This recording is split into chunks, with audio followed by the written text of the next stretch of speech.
Bom dia, meus irmãos. Iniciando aqui mais uma vez essa tarefa. Muito bom dia.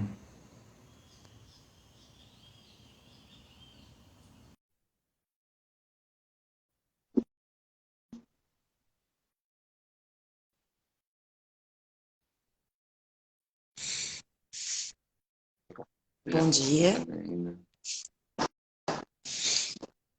Tá me vendo?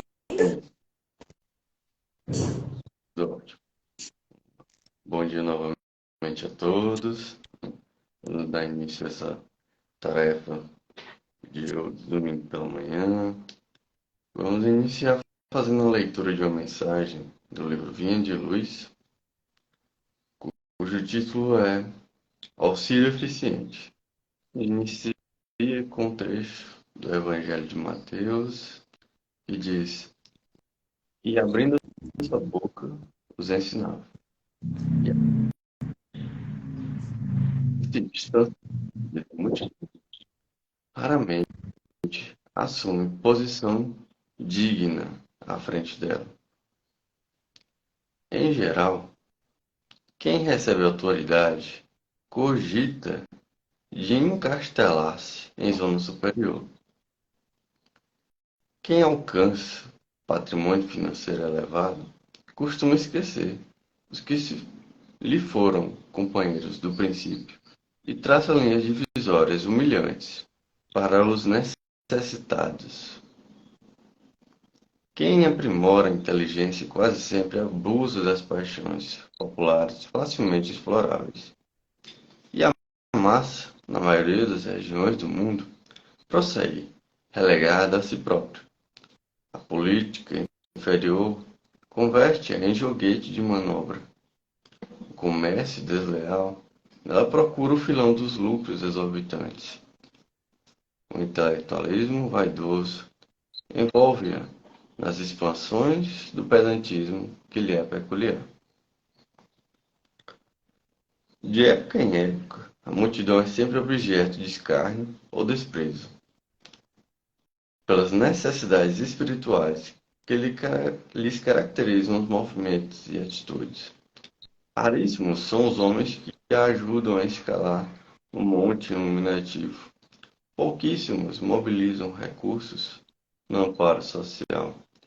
Jesus, porém, traçou o programa desejável, instituindo o auxílio eficiente, observando que os filhos do povo se aproximavam dele.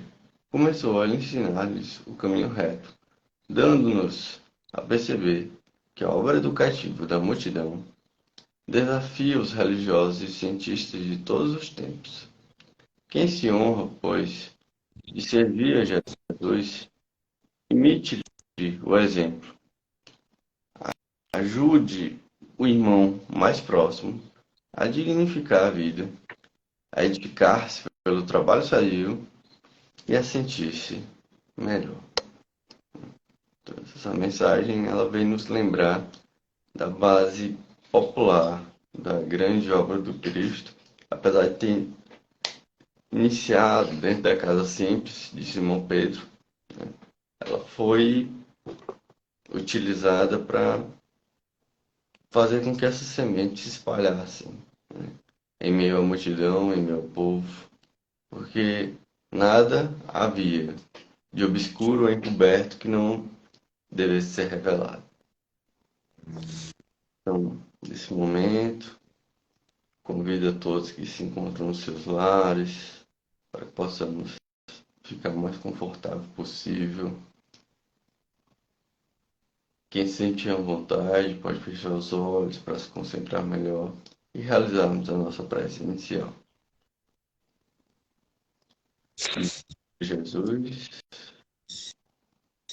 agradecemos a oportunidade de estarmos tratando do Teu Santo Evangelho nessa manhã de domingo, que a espiritualidade amiga possa nos auxiliar, nos guiar, nos intuir, para que consigamos funcionar como boas ferramentas, como bons instrumentos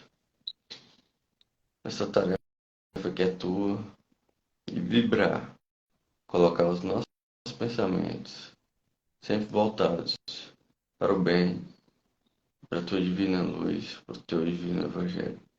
Que assim seja, graças a Deus. Hoje nós vamos tratar do tema Notas Históricas no Evangelho segundo o Espiritismo. É um tema que, em verdade, ele tem a função de fazer com que a gente entenda os outros temas. Porque ele está colocado de forma a trazer um esclarecimento sobre alguns termos do que Jesus traz no seu Evangelho. E, assim, faz com que a gente tenha uma melhor compreensão das suas passagens. Então, por exemplo, os termos fariseus, sinagoga, saduceu, samaritano, escribas, são termos muito utilizados ao longo do Evangelho de Jesus. Eles são explicados, são esclarecidos aqui nessa parte introdutória, digamos assim, do Evangelho segundo o Espiritismo. Então, para a gente compreender essas certas passagens evangélicas, é necessário conhecer o real significado, a profundidade dessas palavras que são frequentemente empregadas e caracterizam muito dos costumes daquela época, daquela sociedade judaica. E, em razão dessa complexidade, né, da língua, dessas expressões, muitas vezes essas palavras elas foram mal utilizadas ou tiveram uma interpretação que se desviava do seu sentido original. Daí porque Kardec teve essa percepção de trazer inicialmente essas explicações. Então, a gente vai tentar passar aqui, pelo menos, pelas principais delas, né? Então, então nós iniciarmos pela palavra fariseus, justamente porque foi das mais utilizadas pelo Cristo, das mais utilizadas por Jesus. E a gente percebe que fariseus se referia a uma casta, um grupo específico. Então, a tradição judaica, né, que é uma parte muito importante dentro da teologia, dentro da compreensão religiosa daquela época, daquele povo, ela consistia numa reunião de várias interpretações sucessivas dadas aos trechos das Escrituras, né, dos textos sagrados, que essas interpretações acabaram se transformando em dogmas. Isso era, entre os doutores da lei, motivo de muitas discussões, né?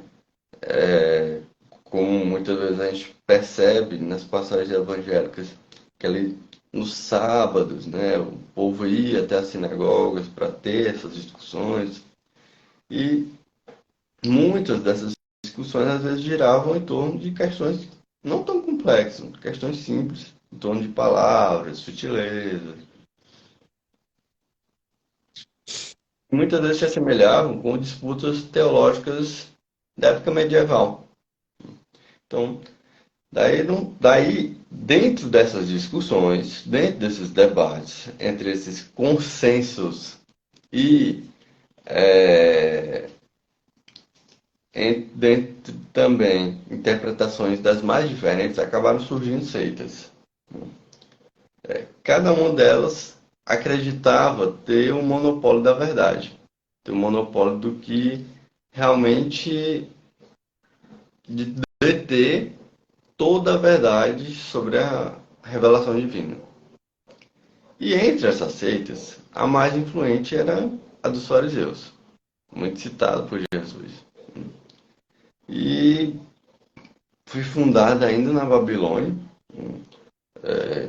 um período que remonta mais ou menos a 180, 200 anos antes do Cristo.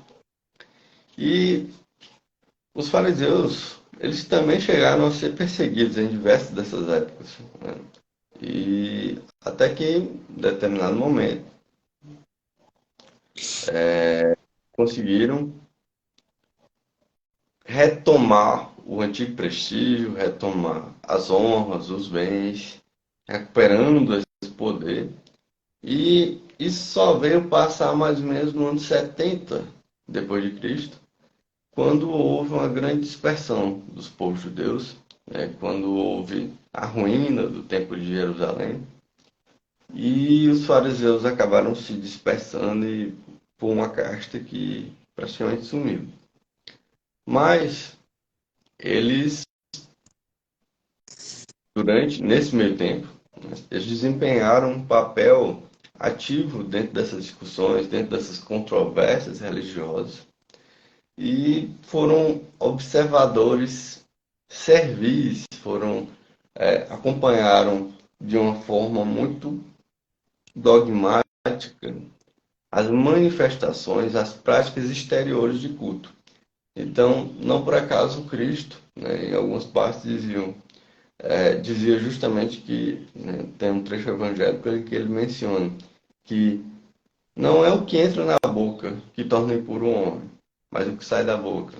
É, no sentido de que os fariseus eles davam muita atenção a essa parte exterior de culto a Deus, mas eles não buscavam essa transformação moral evangélica.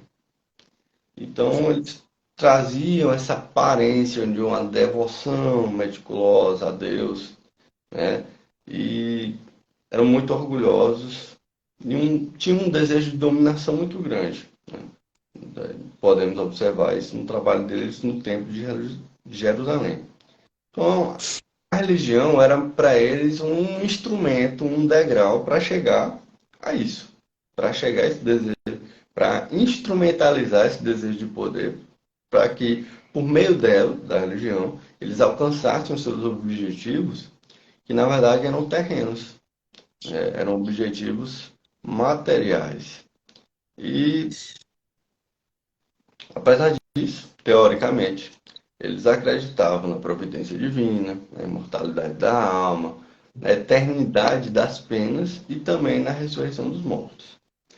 E a gente vai ver, ao longo do Evangelho, diversos embates do Cristo, né, entre o Cristo e eles, os fariseus. Porque Jesus pregava a simplicidade, pregava a humildade, qualidade do coração, tesouros dos céus. E os fariseus, eles, como a gente mencionou, na verdade, se utilizavam na religião para buscar objetivos materiais, terrenos. E essa doutrina do Cristo ia de encontro a esses interesses, né?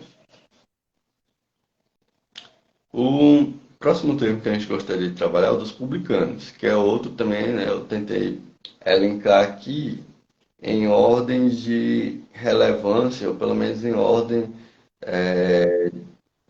de acordo com a maior frequência que esses termos aparecem no Evangelho. E os publicanos também, né? O termo publicanos aparece com muita frequência dentro do Evangelho. E os publicanos nada mais eram do que os cobradores de impostos de Roma, né? Ou melhor, a serviço de Roma. Porque a grande complexidade dos publicanos é que eles eram judeus trabalhando para Roma, para cobrar impostos para Roma. Então eles eram muito mal vistos, eles eram enxergados como traidores pelo povo judeu, porque eles, apesar de também serem judeus, cobravam impostos para Roma, né? e, e aí juntavam duas coisas que os judeus não gostavam. Primeiro, o domínio do Império Romano, e dentro desse domínio, uma das situações que eles tinham uma maior repulsa era a cobrança de impostos. E aí os publicanos juntavam esses dois fatores, apesar de serem judeus, e acabavam sendo muito mal vistos, né? Tanto que a gente pode perceber que em vários trechos, o termo publicano ele é utilizado como um homem de má conduta, ou como um pecador, pelo simples fato deles serem publicanos, né? Então a gente vê isso, por exemplo, na passagem de Zaqueu, né? E em outros trechos, eu, por exemplo, dá exemplo de uma pessoa que chega na sinagoga se coloca nos primeiros lugares, diz, ô Senhor, te agradeço por estar aqui, e não ser como esse publicano que estava lá atrás na sinagoga, no templo, né? E, ou seja, a todo momento eles eram vistos com essa forma pejorativa, essa forma negativa. E o próximo termo que a gente gostaria de trabalhar é o dos samaritanos. Praticamente todo mundo, né, uma das parábolas mais conhecidas é justamente a parábola do bom samaritano. E agora a gente vai entender a profundidade do porquê que o Cristo escolheu um samaritano para ser o protagonista dessa parábola especificamente, né? Então, após a cisma das 10 tribos de Israel, Samaria, de onde vêm os samaritanos, se tornou a capital de um reino dissidente de Israel. Então, ela que já havia sido destruída e reconstruída outras vezes, sob o domínio romano, ela passou a ser a sede administrativa da Samaria, uma das 4 divisões que os romanos fizeram na Palestina. E ela foi bem vista por Herodes, recebeu alguns embelezamentos, alguns monumentos. E o interessante é observar é que os samaritanos, eles estiveram quase sempre em guerra com os reis de Judá, com as demais tribos ali de Israel. Isso criou uma aversão profunda entre esses dois povos, entre esses dois grupos, que eles se evitavam de diversas formas. E como o templo ele ficava em Jerusalém, e para evitar que samaritanos e os demais grupos, as demais seitas judaicas se encontrassem, em Samaria foi construído um templo próprio. Eles tinham uma visão diferente também, uma visão religiosa diferente. Eles só admitiam o Pentateuco, né, na lei de Moisés, e rejeitavam todos os outros livros que haviam sido posteriormente anexados a ele. As outras seitas muitas vezes colocavam. A própria escrita da Torá, desse Pentateuco judaico de Moisés, era feita com um, uma linguagem mais rudimentar deles, né? Mais tradicional. Então, e o antagonismo dessas duas nações tinha um principal ponto de divergência, que era com relação justamente às opiniões religiosas. Embora as crenças de ambos tivessem a mesma origem. Então, os samaritanos, né, guardando uma metáfora aqui utilizada por Kardec, eles eram vistos como os protestantes daquela época. Então, vem ali uma tradição, como ocorreu dentro do cristianismo, né, dentro da Igreja Católica, e em um determinado momento histórico, um grupo acaba se distanciando dessa raiz original, né, acaba criando uma dissidência religiosa dentro desse grupo e criando uma nova seita. Foi o que ocorreu com os samaritanos. E a seita dos samaritanos, ela, ao contrário da dos fariseus, ela ainda é encontrada em algumas regiões do Oriente, ainda hoje, né? E o que mostra esse tradicionalismo, e eles observam, né, a lei de Moisés com mais rigor do que os outros judeus, o que só reforça essa metáfora, essa comparação feita por Kardec, né, deles se colocarem como os protestantes daquela época entre aqueles povos. E então, quando Cristo ele faz a parábola do bom samaritano, ele, ao colocar, né, quem cumpriu com a vontade de Deus ali, ele traz essa figura do samaritano. Por quê? Ele está dizendo assim, olha, vocês veem os samaritanos com maus olhos, Os samaritanos, para vocês, são pessoas que seguem um caminho equivocado religiosamente. Então, eles estão errados e vocês acham que vocês estão certos. E justamente isso ele está dizendo o seguinte: na parábola do bom samaritano, né, ele tenta trazer justamente essa concepção de que não importa qual caminho religioso você siga, o importante é a prática da caridade, é a prática do bem, é fazer a vontade de Deus. Porque ele tentou trazer o exemplo, religiosamente falando, do povo da seita mais mal vista, que era dos samaritanos. E aí um outro termo, uma outra seita muito falada também pelo Cristo era dos saduceus, né? A seita dos saduceus ela é mais antiga do que a dos fariseus e ela tem esse nome em razão do seu fundador, Sadoc.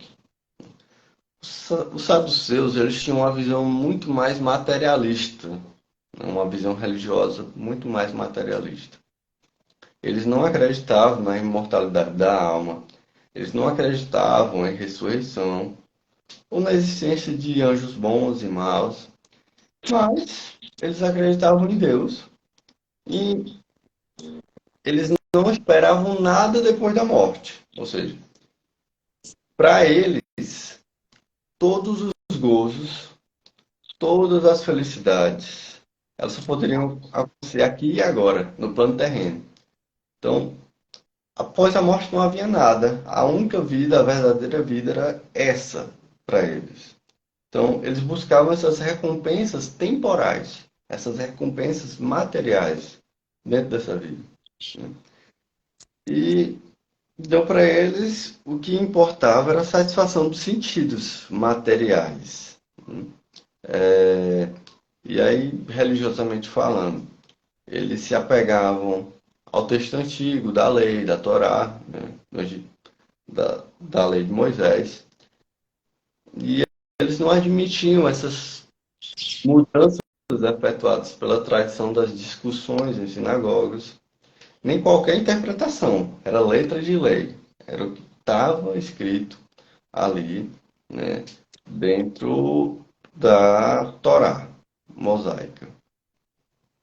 Então a gente pode perceber que eles eram como realmente os materialistas daquela época, né, buscando os sensualistas daquela época. Era uma seita pouco numerosa, mas que, porque contava com personalidades importantes, se tornou um partido político relevante e que se embatia, que tinha esse combate, né, que se defrontavam com os fariseus.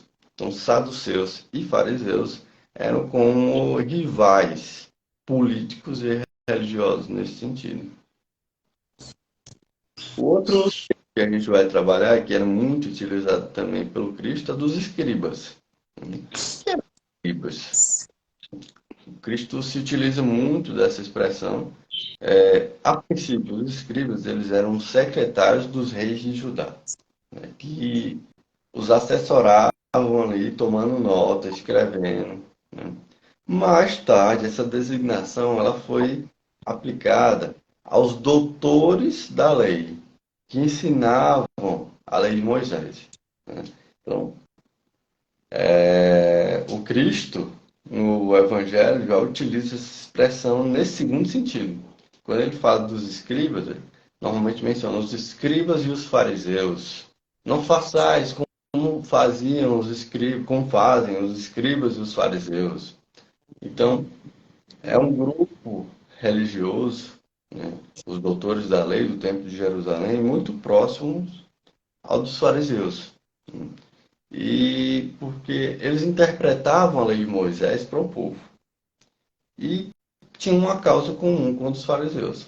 Participavam dos mesmos princípios e da aversão dos fariseus para com os inovadores, aqueles que tentavam interpretar a lei mosaica, a lei de Moisés, de uma outra forma. Por isso que Jesus sempre os coloca no mesmo saco, digamos assim, dos fariseus, né? Então, As críticas que Jesus fazia aos fariseus também se aplicavam aos escribas. E aí, um outro termo muito utilizado e que merece nota aqui é sinagoga, né? Jesus pregava nas sinagogas. O que era sinagoga, de fato? Bom, naquela época só existia um templo na Judéia, que é o templo de Salomão em Jerusalém. Por isso todos os povos iam até Jerusalém, porque o único templo que existia era lá. E todos os anos os judeus se dirigiam a ele em peregrinação, como a gente percebe no Evangelho, né? Principalmente em festas como na Páscoa, entre outros. E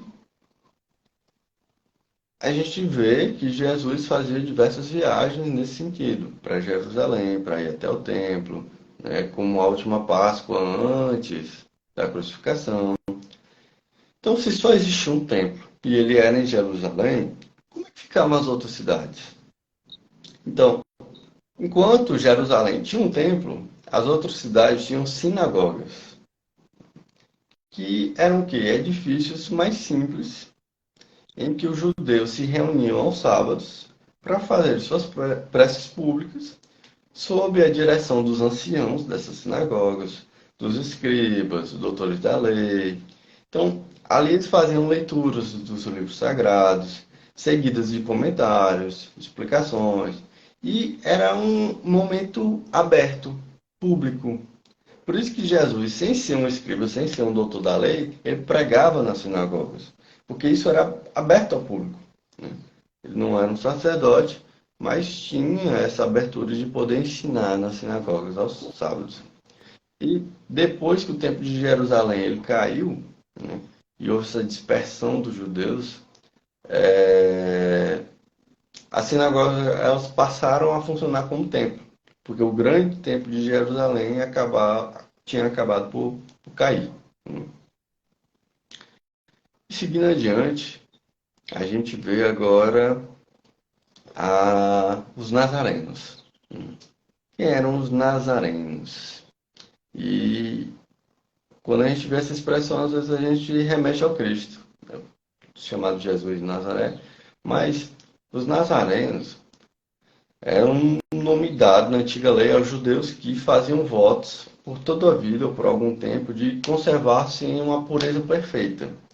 Por quê? Porque eles adotavam a castidade, a abstinência e também a abstinência de bebidas alcoólicas, não cortavam os cabelos, tinham os cabelos longos, né?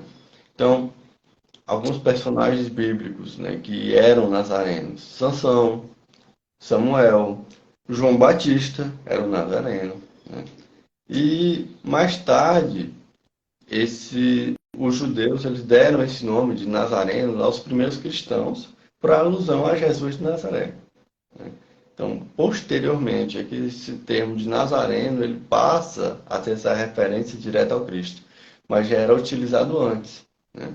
E havia também uma outra seita que se utilizava desse termo, uma seita herética dos primeiros séculos da era cristã, né? Que a semelhança de outras adotava certos princípios que misturavam um pouco das práticas de Moisés, da lei de Moisés aos dogmas cristãos. Então, esse termo nazareno acabou assumindo essas três formas, essas três vertentes ao longo da história. Nós temos também os peageiros, que eram quem? A gente já falou dos publicanos, que eram os cobradores de impostos. Mas dentro dessa estrutura hierárquica, abaixo dos publicanos, a gente tinha os peageiros. Então, eles eram os cobradores inferiores, digamos assim, os auxiliares. Eles eram encarregados de receber pagamento. Por que eles eram chamados de peageiros? Porque os pagamentos eram a peagem. Então, eles recebiam esse pagamento daquelas pessoas que iam entrar nas cidades, né? E suas funções eram mais ou menos parecidas hoje com os funcionários de alfândegas aduaneiras, né? Ou como aqui nas cidades mais antigas do Piauí, né? tinham os postos fiscais. Na entrada de cada cidade, a gente tinha um posto fiscal. Né? É mais ou menos essa a função que eles exerciam ali. Então, acontecia essa função específica, esse trabalho específico de é, receber o pagamento pela entrada na cidade ou, né, pela entrada de determinados objetos, de determinadas mercadorias. Ou seja, eles tinham uma função acessória, uma função abaixo dos publicanos. O próximo termo que a gente vai trabalhar é o dos essênios, né, que é um pouquinho mais aprofundado. A seita dos essênios ela foi fundada mais ou menos 150 anos antes do Cristo. Né? E seus membros moravam em locais, em residências parecidos com mosteiros. E isso acabou se transformando numa verdadeira associação moral e religiosa. E eles se distinguiam pelos seus costumes suaves, pelas suas virtudes. Eles ensinavam o amor a Deus e ao próximo. Eles acreditavam na imortalidade da alma e acreditavam também na ressurreição. Eram celibatários, buscavam o celibato, condenavam a escravidão, que era muito comum naquela época, né, a servidão, condenavam a guerra e tinham seus bens em comum, se entregavam à agricultura, né, viviam numa verdadeira comunidade, numa verdadeira comuna. E totalmente opostos aos saduceus que eram sensuais, eles negavam, né, que negavam a mortalidade da alma, e aos fariseus que, presos, engessados das suas práticas exteriores de culto, não pregavam as verdadeiras virtudes, apenas estavam muito presos da aparência, não tomavam nenhuma participação, eles não tomavam nenhuma participação nessas discussões, nessas disputas entre as seitas. Né? Então, se saduceus confrontavam, se confrontavam com os fariseus nessa disputa religiosa, os essênios não entravam nessa briga e preferiam levar uma vida um pouco mais reclusa. Né? Eles seguiam seus próprios ensinamentos, mas de uma forma mais tranquila, separados, sem se confrontarem religiosamente com outros grupos. Então, eles se aproximam diante dessas tradições, diante desses pontos que conduziam as suas condutas aos primeiros cristãos da história. Né? Os seus princípios de moralidade que professavam, fizeram com que, inclusive, algumas pessoas acreditassem que Jesus fazia parte dessa seita dos essênios, porque realmente ela está muito próxima do verdadeiro cristianismo. Né? Só que não existem indícios históricos que confirmem isso, que confirmem que Jesus era um essênio. Né? E aí a gente vai ter também, né, já chegando aqui pertinho, né, dos últimos termos para a gente chegar à conclusão da nossa fala, a gente tinha também os terapeutas, né, que eram o quê? Mais um grupo dissidente dentro dos judeus, contemporâneos a Jesus, que eles ficavam estabelecidos principalmente, eles se fixaram principalmente em Alexandria, no Egito, e eles tinham uma relação intensa com os essênios, né, esse último grupo que a gente mencionou.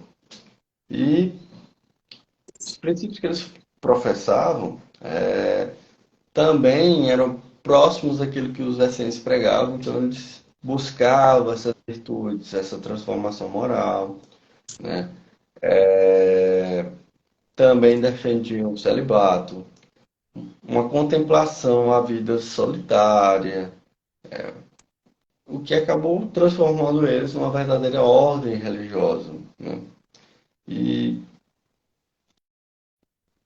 historicamente falando, Filon, que é um filósofo de Alexandria, foi um dos primeiros historiadores, digamos assim, a se referir a essa seita judaica. Né? Então a gente vai ter Eusébio, São Jerônimo e alguns outros pais da Igreja Católica pensam que os terapeutas eram cristãos, dada também a essa aproximação que eles tinham, né? Então, independente deles terem sido judeus ou cristãos, é evidente, fica muito claro que, assim como os essênios, eles representavam esse traço de união entre o judaísmo e o cristianismo que estava ali nascendo naquela época. Então, meus amigos e minhas amigas que se encontram aí nos seus lares, né, partindo aqui para a nossa conclusão, a gente vai perceber que o Novo Testamento, ele não deixa de ser um livro. E um dos pontos que a gente tem que ter em mente para compreender qualquer livro, qualquer obra, é o contexto em que ela foi escrita. Então nós percebemos que o Cristo, quando ele vai falar, ele tenta adequar a sua fala, os seus ensinamentos àquele povo. Então veja, Jesus, ao trazer essas parábolas, ele fala de semente, ele fala de plantio, ele fala de pastor, ele fala de ovelha. Por quê? Ele estava adequando a sua fala divina às peculiaridades daquele povo, porque o povo judeu era essencialmente agricultor e pastor. Quando ele vai falar com Simão Pedro, quais são os termos que ele utiliza? Ele fala de rede, de peixe, de pescaria. Ele diz, né? Venham, que eu vos farei pescador de homens. Então, ao falar de pescador com pescadores, ele utiliza termos da pescaria. Ele estava sempre adequando a sua fala àquele povo, para que ele pudesse entender. E é isso que nós devemos ter em mente. Os termos utilizados no Novo Testamento eram adequados àquele povo específico, ao povo judeu. E nós precisamos trazer isso para dentro da nossa realidade, né? E dentro dessa lógica, muitos dos termos ali utilizados faziam referências a grupos específicos daquele momento histórico. Então, como a gente trouxe aqui, os fariseus, que é um grupo específico, os saduceus, os samaritanos, os escribas, doutores da lei. Então, dessa forma, a gente precisava, e Kardec, mais uma vez, demonstrando essa sua grandeza intelectual, moral, essa inspiração divina, faz muito bem ao trazer, já no início do Evangelho segundo o Espiritismo, essa conceituação, essa explicação sobre esses termos, sobre essas palavras, notadamente considerando que aquele contexto era baseado dentro dessas tradições judaicas, nessas subdivisões entre as seitas religiosas, e era necessário compreender em que cada uma delas acreditava, em que, qual a base religiosa de cada uma dessas seitas, para que a gente pudesse aí sim entender por que o Cristo realizava com tanta frequência críticas aos fariseus e aos escribas. E a gente não vê tantas críticas direcionadas aos essênios, aos terapeutas, justamente porque esses dois últimos grupos aqui, né, eles acabavam sendo mais próximos da raiz do cristianismo, enquanto que fariseus, escribas, né, que eram os doutores da lei, estavam num grupo muito peculiar ali, dessa busca dessas tradições, dos cultos exteriores, e ao mesmo tempo o Cristo direcionava críticas aos saduceus, que eram materialistas, que acreditavam que não existia nada depois dessa vida e incentivavam os gozos terrenos. Então, esse conhecimento sobre esses termos, compreender o que era uma sinagoga, por que o Cristo podia pregar numa sinagoga. Todas essas são compreensões que, por si só, elas podem parecer não tão profundas, não tão úteis do ponto de vista evangélico, mas essa compreensão ela é muito útil e necessária para que a gente possa compreender o evangelho no seu todo, né? Então, é esse o grande objetivo de Kardec ao trazer esses ensinamentos aqui, e eu espero que a gente tenha conseguido trazer essa superar esse obstáculo, que a gente tenha conseguido clarificar esses termos, esses ensinamentos para todos que se encontram, né, acompanhando essa tarefa aqui de domingo pela manhã, para que a gente possa agora olhar para o Evangelho com outros olhos e compreender melhor essa situação, esse contexto histórico no qual o Evangelho está inserido. Agora, gostaria de convidar a todos para, mais uma vez, nos colocarmos o mais confortável possível e realizarmos a nossa prece final, né? Quem sentir a vontade pode fechar os seus olhos para se concentrar melhor, quem puder. Divino Mestre Jesus, te agradecemos por esse momento evangélico, nesse domingo pela manhã, que as tuas luzes, as tuas bênçãos possam ser derramadas sobre os nossos lares, possamos ser beneficiados desse teu magnetismo benfeitor, que nosso dia possa ser iluminado e guiado por ti, possamos levar essas tuas luzes àqueles que convivem conosco, olhai pelos nossos lares, por essa oficina de amor que é a família, olhai pelas nossas famílias, iluminai-nos, Senhor, nos guia hoje e sempre, conforme o teu amor divino. Que assim seja, graças a Deus. Agradecer a atenção de todos, a caridade de nos escutarem. Agradecer a Janaína por esse trabalho aqui belíssimo e desejar um domingo iluminado e de muita luz para todos nós. Que Jesus possa nos conduzir sempre nos nossos caminhos. Um bom dia e até a próxima. Tchau, tchau. Obrigada. Tchau, tchau. Agradeço. Tchau, tchau.